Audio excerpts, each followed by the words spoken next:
A warm welcome to TV Africa News and thank you for always joining us. This is Africa Today. My name is Najuma Luima, but first are the headlines.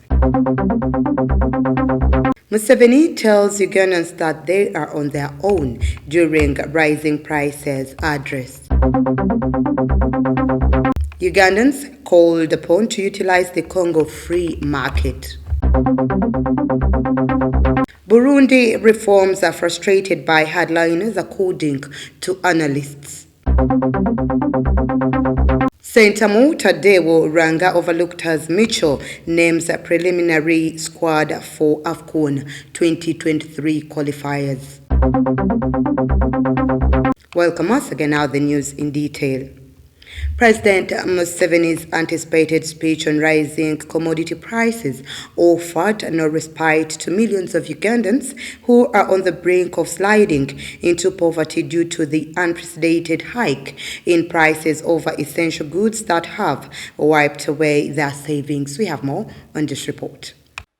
The general expectation of many people in the run-up to the speech was that Museveni would outline measures government is taking to shield Ugandans from the rising prices, especially of commodities like fuel, a key ingredient in production and movement of goods. Specifically, some had hoped that Uganda would go the Kenya way, where President Uhuru Kenyatta signed a supplementary bill last month allocating Kenya shillings 34 billion to the oil companies to caution the population against the rising fuel prices.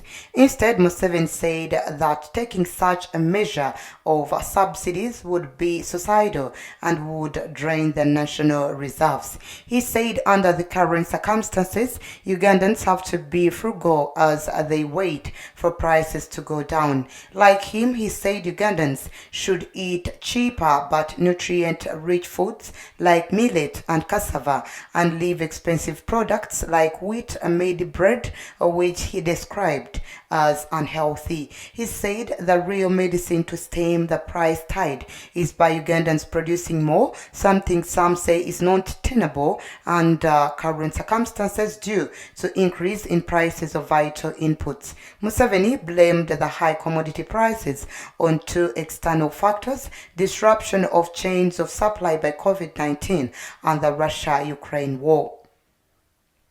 Opposition Forum for Democratic Change has called upon Ugandans to critically examine the 2022-2023 national budget that was passed by Parliament on Friday. Nalugo reports. Speaking to journalists at their party headquarters in Najanankumbi, the FDC party spokesperson Ibrahim Semjunganda said the 2022-2023 national budget that was passed by Parliament last week does not offer immediate solutions to the issues that affect the lives of people, hence calling upon Ugandans to critically examine it because it is going to affect their lives. This budget does not offer immediate solutions to the problems afflicting the country, and that is the high cost of living, because there are no proposals to intervene through tax exemption, tax suspension and subsidies on key essential items such as soap, on raw materials making these essential items, soap, cooking oil, paraffin, fuel. So this budget proposes no solution, which was passed by Parliament. Parliament on Friday passed a 48.1 trillion shillings budget for the financial year 2022-2023, whose emphasis has been put on the parish development model, enhancement of salaries for scientists, human capital development, governance and security. It should be noted, however, that 16.3 trillion shillings on this budget is supposed to cater for Uganda's domestic budget. What you also need to do is that Minister of Finance is very tactical. Uganda has guaranteed loans to private companies, including Sembule, etc. When you guarantee a company, it means you tell the bank, if that company does not pay, I will pay. Those guarantees are now amounting to 160 trillion shillings. 160 trillion shillings. That is the money that government has guaranteed for companies to go and borrow. So if those companies ever fail, we will have to pay as a country. The Uganda government debt to GDP is projected to trend around 51.30% of GDP in 2022 and 52.00% of GDP in 2023. Generally, government debt as a percent of GDP is used by investors to measure a country's ability to make future payments on its debt, thus affecting the country's borrowing costs and government bond yields.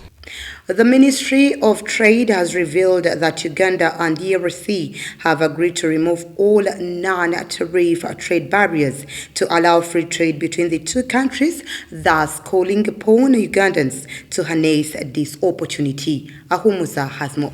While addressing the media at Uganda Media Center in Kampala, Honorable Harriet Ntabazi, the Minister for Trade, said that the government has put in place various incentives to allow Ugandans harness the Congo free market, citing out Mpondwe border market as an example. Ntabazi further said that the two heads of state of Uganda and DRC agreed to remove all non-tariff trade barriers to facilitate free trade among the two countries. For several times, neighboring countries have rejected Ugandan's product, saying they are of poor quality. However, according to Honorable Ntabazi, the government has established regional offices to handle this problem. On the other hand, the Minister for Investments, Honorable Evelyn Anite, has called upon Ugandan traders who wishes to attend an investment summit in DRC to register with the ministry as early as possible. Let's take a quick break. We will be right back.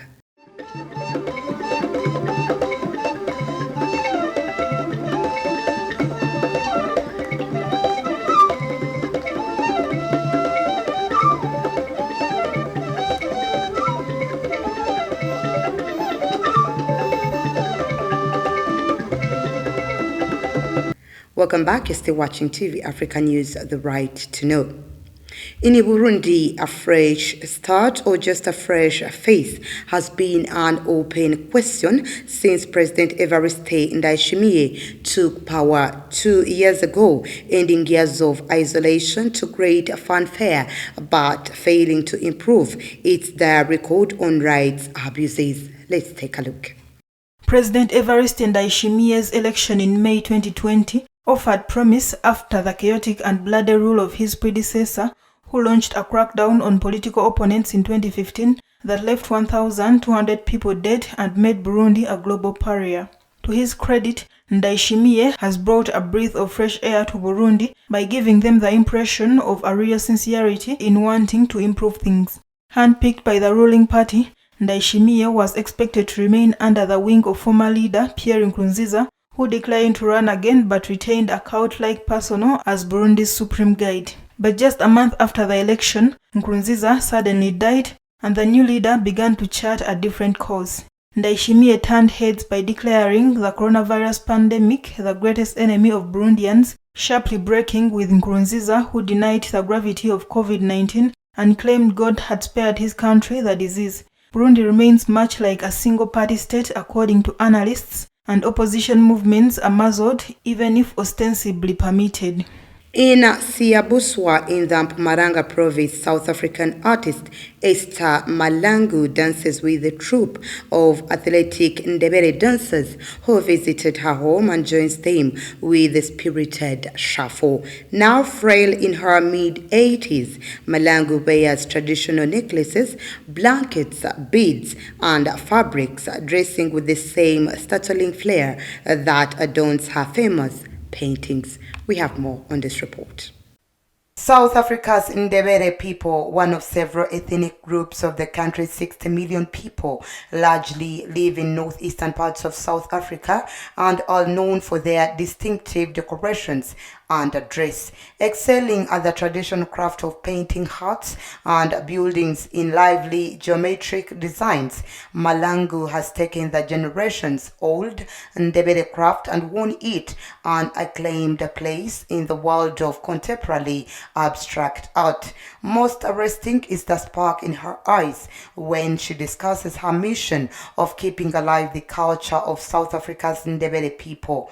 Bold blue, yellow, and pink ink triangles play off each other in a zigzag pattern, marching down the side of a rural home in South Africa's northern Mpumalanga province. Shapes of ziggurats, diamonds, and arrows dance around the structure in clashing yet harmonious colors, instantly recognizable as her work.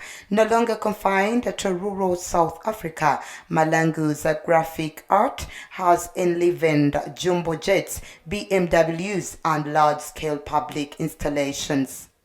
Moving on, Mali's Foreign Minister Abdoulaye Diop has met with his Russian counterpart Sergei Lavrov in Moscow, a meeting that cast light on France's role in the former colony. Sergei Lavrov accused France of having a colonial mentality towards Mali. Russian Foreign Minister Sergei Lavrov told reporters that France's desertification with the intent of Malian leadership to seek help from the external security forces is nothing other than a recurrence of colonial mentality. He warned against the real danger of enclaves of anarchy appearing where fighters of illegal armed groups will act freely. Mali's Foreign Minister Abdoulaye Diop in the press briefing with Lavrov reiterated that its foreign policy has changed with some of its partners. Meanwhile, Moscow said that it's ready to increase the combat capabilities of the Malian armed forces, particularly in the training of soldiers and law enforcement. Lavrov assured that Moscow will continue to deliver mineral fertilizers, petroleum products, and wheat to Mali amid growing concerns of a global food crisis. In February, France announced a pullout of its forces from Mali after once close ties between Bamako and Paris soared.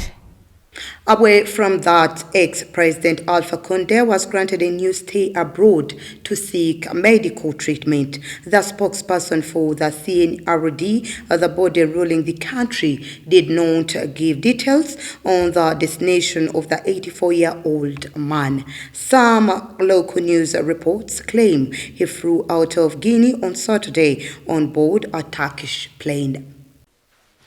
The transitional authorities made the announcement on Friday, citing appointments that toppled leader had to keep and which were to take place out of the West African nation. The news comes just over a month following Alpha Condé's return to Guinea. This time, the spokesperson for the National Rallying Committee for Development, which rules the country, did not give additional information on the destination of the 84-year-old man. No detail was given either on how long Condé's stay should last. However, some local news sources claim the former president flew on Saturday out of Guinea on board a Turkish plane.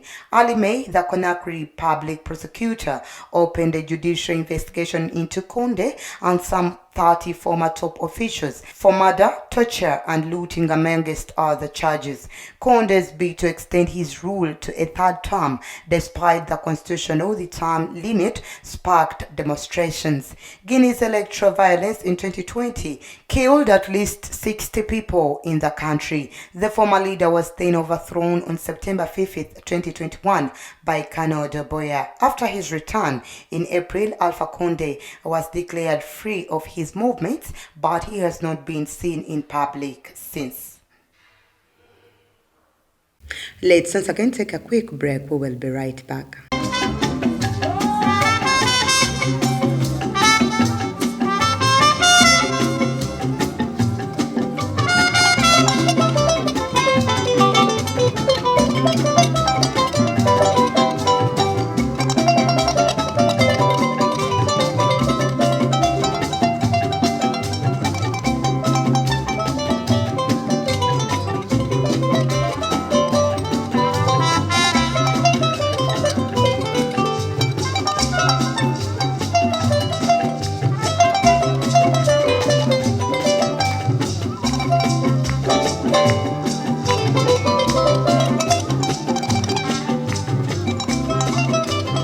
Welcome back. You're still watching TV Africa, The Right to Know.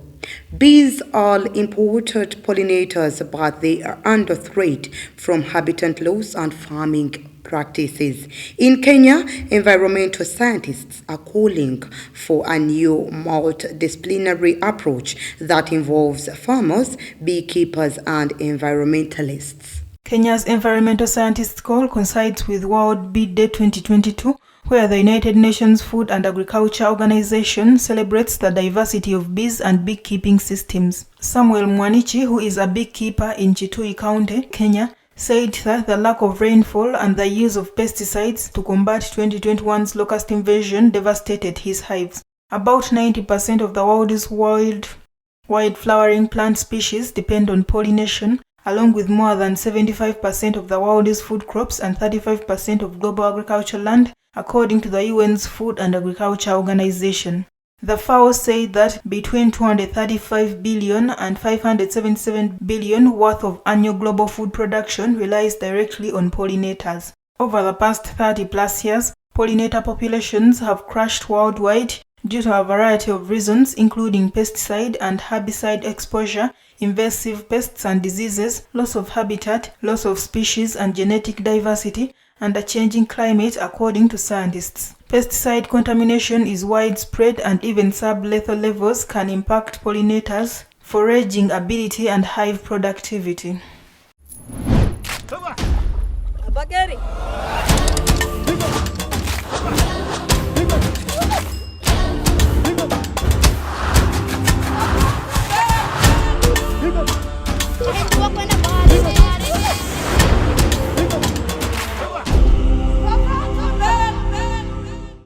In our health news today, the first in-person World Health Organization Health Assembly since the beginning of the pandemic kicked off in Geneva on Sunday. Uhuru Kenyatta, whose country is one of the 34 members of the executive board, urged purchasing organizations to prioritize procurement of locally manufactured health products. Let's take a look. The President of Kenya, Uhuru Kenyatta, praised World Health Organization Chief Tedros Adhanom Ghebreyesus for his leadership during one of the World Health Organization's most challenging periods amid the coronavirus pandemic. Uhuru Kenyatta, whose country is one of the World Health Organization Executive Board, spoke at Geneva's first in-person health assembly since the start of the COVID-19 global crisis. Kenyatta said that the pandemic exposed the overdependence of developing countries to external markets and urged purchasing organizations such as the Global Fund to prioritize procurement of locally manufactured health products from the countries they serve most. The head of the World Health Organization, who will be re-elected for a second term at this assembly, did recognize that in many countries, life is now similar to what it was before the pandemic, and this, among other things, has allowed the 75th Assembly to be held in person after 2 years in which it had to be virtual.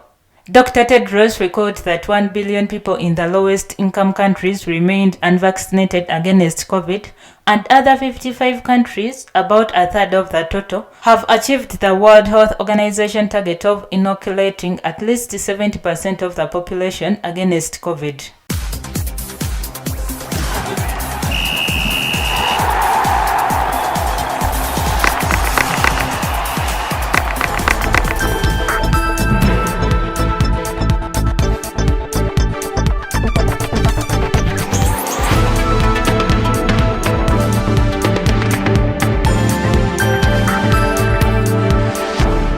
And in sports, Uganda Cranes coach Moulton Mitchell has left striker Yunus Sentamo and midfielder Tadeo Ranga out of the preliminary squad for the opening 2 matches of the AFCON 2023 qualifiers. Ahomoza has more. Uganda opens the campaign with a fixture away to Algeria on June 4th before hosting Niger 4 days later at St. Mary's Stadium, Kitende. Sentamo has been in a fine form for Vipers, scoring 13 goals as the Venoms lifted the 2021-2022 championship, and has also scored over 5 goals in the Stanbic Uganda Cup. His absence is a big surprise, just like that of Tadeo Lwanga, who recently returned to the Simba Soccer Club team after a few months out injured. The 33-man squad also doesn't have South African-based goalkeeper Ismail Watenga, URA forward Stephen Mukwala, and long-term absentee William Luanga Kizito. Huddersfield Town goalkeeper Belagambi Guwesi is a new face on the team. Muzamil Mutiaba, who features for Kiyovu Sports in Rwanda, is back, and youngsters Steven Serwada and Musa Ramadan are included. Under 20 AFCON finalists Derek Kakoza, Bobosi Byaruhanga and skipper Gavin Kizito are also on the team that also has on form Wakiso Giants attacking midfielder Moses Aliro. That wraps up our news bulletin today. Please do stay tuned. More programming coming your way.